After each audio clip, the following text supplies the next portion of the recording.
আগামী 28শে ফেব্রুয়ারি প্রকাশিত হচ্ছে প্রথম দফার ভোটার তালিকা, অর্থাৎ এটা চূড়ান্ত ভোটার তালিকাও এবং প্রথম দফার তালিকাও দুটোই একসাথে।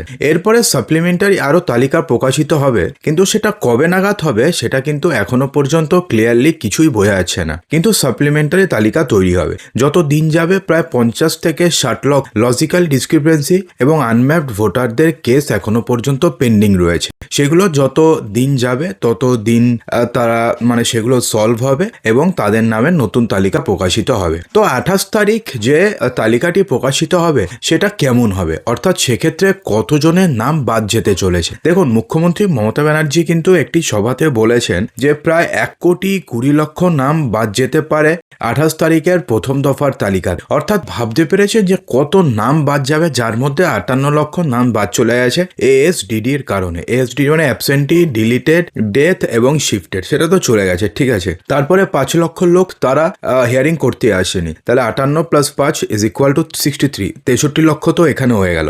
কিন্তু মুখ্যমন্ত্রী আশঙ্কা করছেন প্রায় 1,20,00,000 নাম বাদ যেতে চলেছে। তা সত্যিই কি এত নাম বাদ যাবে এবং তালিকাটি কিরকম ভাবে প্রকাশিত হবে সমস্ত কিছুই জানাবো। তবে তার পূর্বে একটা ছোট্ট রিকোয়েস্ট, ভিডিওটিকে অবশ্যই এক্ষুনি একটি লাইক করে দেবেন এবং ভিডিওটিকে প্রচুর শেয়ার করবেন। বন্ধুরা, অন্তত 1000টি লাইক এবং 1000টি শেয়ার কিন্তু চাইছে। বন্ধুরা, আপনাদের একটি লাইকই ভিডিওটিকে আরো 1000 জন মানুষের কাছে পৌঁছতে সাহায্য করে। এবং চ্যানেলটিকে সাবস্ক্রাইব করে পাশে থাকা বেল বাটনটিকে প্রেস করবেন এবং অল নোটিফিকেশনটিকে বাজিয়ে দেবেন। দেখুন, এসআইআর নিয়ে হাইকোর্টে আবার বৈঠকে বসেছেন প্রধান বিচারপতি সুজয়। সুপ্রিম কোর্টের নির্দেশের পরে তৃতীয়বার বৈঠকে বসেছেন প্রধান বিচারপতি। বৃহস্পতিবার প্রধান বিচারপতি সুজয় পালের যে বৈঠক হয়েছে সেই বৈঠকে উপস্থিত ছিল মুখ্য সচিব নন্দিনী চক্রবর্তী, সিইও মনোজ আগরওয়াল, ডিজিপি পীযূষ পান্ডে সহ রাজ্য প্রশাসনের শীর্ষ অফিসাররা তারা উপস্থিত ছিল। কিন্তু শনিবার দিন অর্থাৎ 28শে ফেব্রুয়ারি ইলেকটোরাল রোল কি ফরম্যাটে প্রকাশিত হতে চলেছে। দেখুন, কমিশন সূত্রে জানা যাচ্ছে যে প্রথমে 7,66,00,000 ভোটার ছিল পশ্চিমবঙ্গে, ঠিক আছে।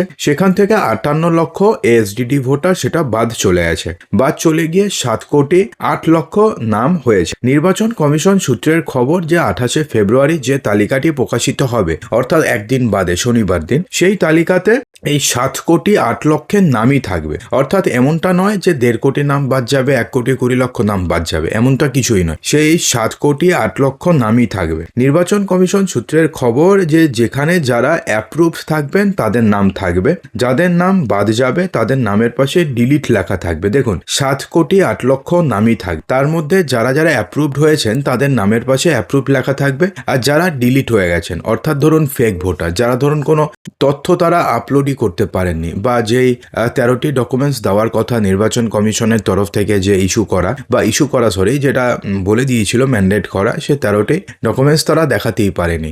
তো সেই ভোটার যারা থাকবে তাদের নামের পাশে ডিলিট লেখা থাকবে। এছাড়া ধরুন লজিক্যাল ডিসক্রিপেন্সি, ধরুন নাম পুরোপুরি চেঞ্জ হয়ে গেছে, তো সেক্ষেত্রে তাদের নাম ডিলিট হয়ে যাবে। ধরুন লজিক্যাল ডিসক্রিপেন্সিস কেস রয়েছে, সেক্ষেত্রে যাকে বাবা হিসাবে দেখানো হয়েছে তাকে সে বাবা হিসাবে দেখাতেই পারেনি। কেউ ধরুন কাকুর নাম দিয়ে প্রয়োজনীয় ম্যাপিং করিয়েছে, সেই সমস্ত ভোটার বাদ যাবে। কেউ ধরুন মামাকে দিয়ে কিংবা কেউ ধরুন অন্য কোনো সম্পর্ক দিয়ে প্রয়োজনীয় ম্যাপিং করিয়েছে, তারা বাদ চলে যাবে। অর্থাৎ এই সমস্ত ভোটারদের নামের পাশে ডিলিট লেখাটি থাকবে, ঠিক আছে।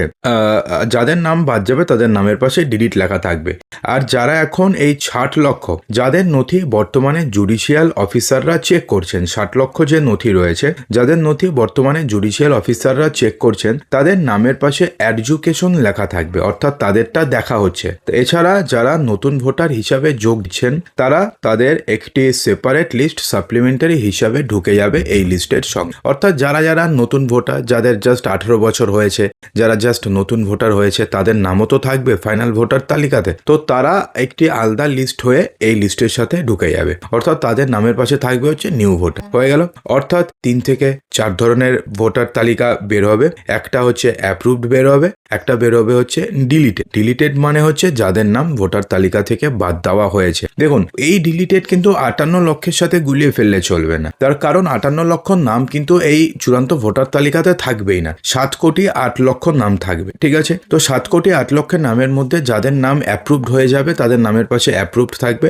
যদি আপনি আপনার নামের পাশে অ্যাপ্রুভ লেখাটি দেখতে পান তাহলে আপনি নিশ্চিন্ত, আপনি 2026 সালের ভোট দিতে পারবেন এবং আপনাদের কোনো সমস্যা নেই। কিন্তু যদি আপনার নামের পাশে যদি ধরুন লেখা রয়েছে ডিলিটেড, তাহলে সেক্ষেত্রে তখন আপনাকে বুঝতে হবে যে আপনার নাম বাদ চলে গেছে। তো সেক্ষেত্রে তখন আপনি কি করবেন, দেখুন যে 60 লক্ষ যাদের আবেদন বা যাদের স্ক্রুটনি চলছে সেটা আর বাদ চলে গেছে, এই দুটোকে ডিফারেন্স কিন্তু এখন আপনি করতে পারবেন। তার কারণ কি, যাদের নাম বাদ চলে গেছে তাদেরটা ডিলিটেড থাকবে, এবং যাদের নামে এখনো পর্যন্ত মানে ডকুমেন্টস যাচাই চলছে তাদের নামের পাশে লেখা থাকবে হচ্ছে এডুকেশন, অর্থাৎ দুটো কিন্তু আলাদা করে দিয়েছে। তো সেক্ষেত্রে যদি আপনি আপনার নামের পাশে ডিলিট লেখাটি দেখতে পারেন তাহলে বুঝতে পারবেন যে আপনাদের নাম ভোটার তালিকা থেকেই বাদ চলে গেছে। তো সেক্ষেত্রে ভোটার তালিকা প্রকাশের 7 দিনের মধ্যে আপনি ডিইও অর্থাৎ ডিস্ট্রিক্ট ইলেকট্রাল অফিসারের কাছে গিয়ে আপনি আবেদন করতে পারবেন। সেখানে যদি আপনাদের আবেদন খারিজ হয়ে যায় তাহলে সেক্ষেত্রে আপনি যেতে পারবেন সিইওর কাছে, ঠিক আছে,